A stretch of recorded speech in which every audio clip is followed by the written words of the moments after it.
Владко Стојановски е новинар кој што долго време работи во делот на политиката, политичките партии и за потребите на Метаморфозис изработи тема во однос на законот за пристап до слободни информации, каде што како дел од законот беа вклучени и политичките партии.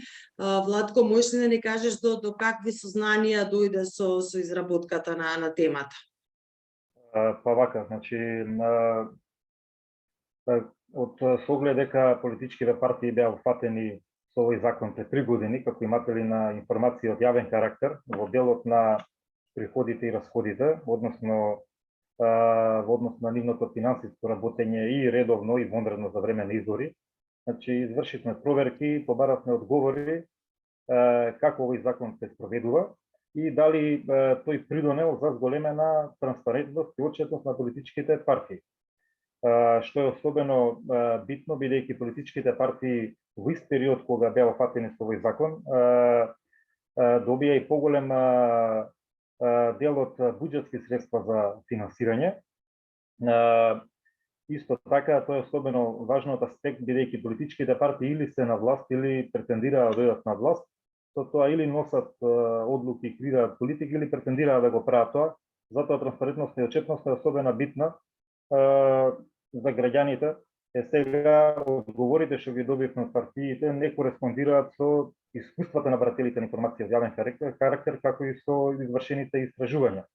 Од една страна партиите тврдат и уверуваат дека доследно го почитуваат овој закон и дека доставуваат соодветни и навремени одговори и суштински, меѓутоа искуствата на новинарите кои го користеле, да речеме, на ова законско право, го говорат спротивното. Значи, според нив, дел од политичките партии воопшто не се запознаени со суштината на овој закон, додека тоа станува збор за претежно за помали политички партии, но и за поголеми политички партии кои се воедно парламентарни партии, додека оние што постапуваат во однос на овој закон, тоа го прават повеќе формално или во превод, значи тие ќе достават одговор, меѓутоа најчесто одбиваат да достават доказ, односно документ со кој ќе го подкрепат својот одговор во делот на финансиското работење, без разлика дали се работи, да речеме, во делот на приходите по основ на донации, на членарини, во однос на нивните обврски на добавувачи и слично.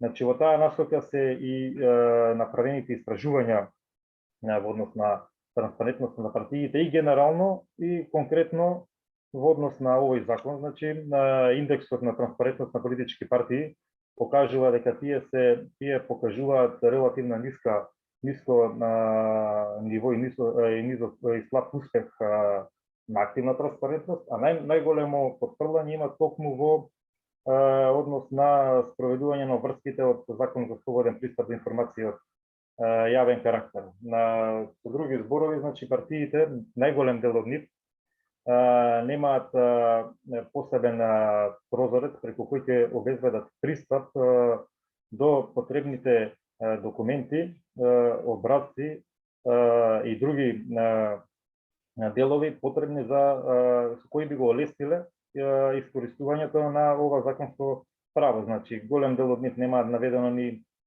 службено лице за посредување со информација од јавен карактер, значи исто така обврска, нели? Да.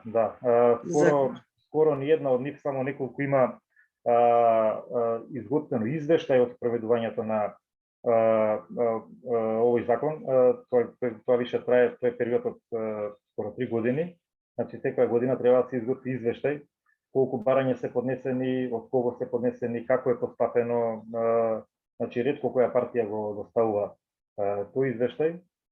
Затоа ниту една партија не може да се попали со солиден, со добар успех во овој сегмент, што влијае врз нивната генерална транспарентност, поради што буквално ни една партија нема оценка на одлична или многу добра во делот на активна транспарентност, а голем дел од нив имаат оценка недоволен. И дали анализата покажа на што се должи сето ова? Зошто партиите одбиваат или не знаат да го користат законот или имаат што да скријат, па на овој начин манипулираат? Дали се дојде до некакви сознанија? Главниот печаток и главната оценка, значи, на упатените лица што се бават со оваа проблематика што ги консултиравме, е дека овој закон се представува овозможи каква таква подобра транспарентност на партиите, но далеку од доволна, и констатацијата е дека е добра почетна основа за постигнување на транспарентноста виднина која е потребна. Тоа се должи, зошто се уште тоа не е постигнато, тоа се должи на повеќе фактори. Значи, едно нив е краткиот, мислам, релативно краткиот временски период во кој партиите се опатени со овој закон, значи им треба време на акомодација, но од друга страна, исто така заклучок е дека партиите кои се претежно поголемите партии со поголеми ресурси во секоја смисла, кои се свесни за обврските од овој закон, но не се чувствуваат комотно да ги исполнуваат законските обврски. Бидејќи факт е дека имаат што да кријат, тоа го покажува и поблиското искуство, каде што некои партии се дел од судски процеси во делот на незаконско финансирање. Сите се сведоци дека имаше и многу афери со сомнително финансирање, сомнителни донатори кои прво се јавуваат како донатори на партија, потоа кои беа корисници на јавни средства преку тендери од институции раководени од кадри на истите партии.